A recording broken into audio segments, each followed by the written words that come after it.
Do you want to start with The Lie? Yeah. Okay. Where's the lie? Where's the lie? Did I lie? Did I lie?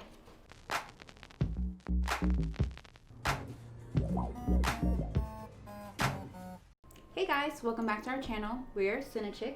I'm Christina. I'm Jen, and today we are talking about The Lie. An exclusive release on Amazon Prime, part of the whole Welcome to Blumhouse thing that Blumhouse is doing. Which is, it's interesting because this movie actually was made in 2018, or premiered at the Canadian Festival TIFF in 2018, where it was acquired by Amazon. But I think it was a Blumhouse production to begin with, which I wasn't sure because it doesn't feel like your typical Blumhouse. Yeah, I expected something completely different. Yeah. It's not a bad thing, but No. I expected something completely different. Also, this movie, I didn't realize, is a remake of a German film called Wir Monsters, or We Monsters, either way. And loosely based off of the Amanda Knox case, which I was like, did not know any of that going into this. The movie was written and directed by Veena Sud, and she also was a credited producer on the Netflix original series 7 Seconds and The Killing,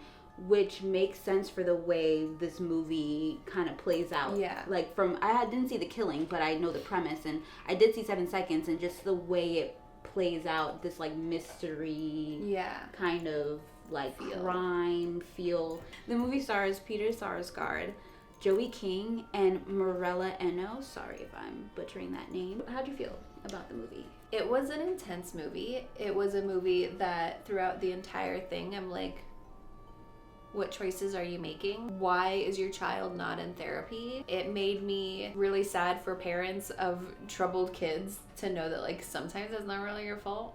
The ending, I'm like, okay. At first, most likely because of the behavior of Joey King's character, I was not sure if I enjoyed the movie or not, because the whole time I'm just like, but why don't you guys do this, or why don't you guys do that? Like I'm just like, what? Yeah. But I will say, the ending, my jaw literally hit the floor, and I was like, okay, I like this movie. I liked it. I didn't see that ending coming at all. I liked that I was surprised, but I still don't ever want to watch it again. Yeah, no, I'm good on that. It made me very anxious to watch it. I kept having to pause it, and I'm like, Steven, this is what's happening in the movie. Because he wasn't watching I will it with me. admit, I was like, there's some parts that made me uncomfortable, but more so in the social situation way. So I had to fast forward past certain things because I'm just I feel you. I can't watch it. It's making me anxious. But it was definitely it was pretty good. It left you little nuggets to know the end, but they were not big enough for you to put it together. It was more like once you saw the ending, you were like, oh, that's why this went that way, or that went that way, or why this character was acting this way, and you got it. But I will say, because Blumhouse is Blumhouse and we're used to their really scary supernatural type of stuff, this movie is not that movie. There's nothing in it that's supernatural. The movie is more horror in the real sense of a situation where there was an accident and now a whole family's lying to cover it up, and the consequences that brings. So I feel like it's more of that kind of horror, more realistic horror, not scary there's ghosts but it's not a bad thing at all. It's just different. I will say, some of the choices of the film, I wasn't sure why they were doing it. What they chose for the audience to see versus what they didn't show us was a little bit frustrating for me. And then as the movie played out, I understood why. Knowing the end, I'm like, oh, okay, I know why these choices were made. I still didn't like it. And I should have known what was going to happen because of the choices that were made. Overall, I think it was an interesting movie. It was a very anxiety-driven movie, and it's just all about how far are parents willing to go to protect their child. And in this case, it was too fucking far.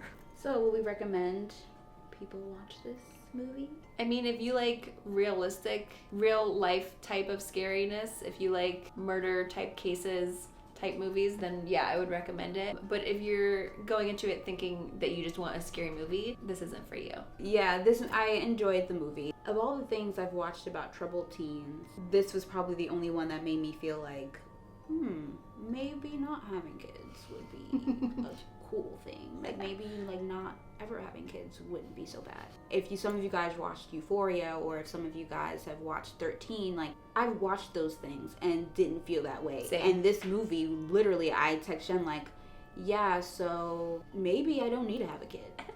It also, like, in a way reminded me kind of the premise of like it being about like the parents of a troubled kid. It reminded me of this movie called Beautiful Boy, not the Steve Carell one, it's an older one, where it's about a teenager who was a school shooter, and it's about you don't see, it has nothing to do about the shooting itself. It's all about the after effects and what happened to the parents because of their son. And so in that sense, this movie kind of reminded me of that. All in all, we should definitely give it a watch. Don't expect to be up all night. Don't expect to be scared. Not in the traditional sense, more of in the real world, like crap, this could literally happen. Yeah. Be sure to like, comment, and subscribe to our channel. Click that little bell button so that you know every time we post new videos. Until next time. Bye.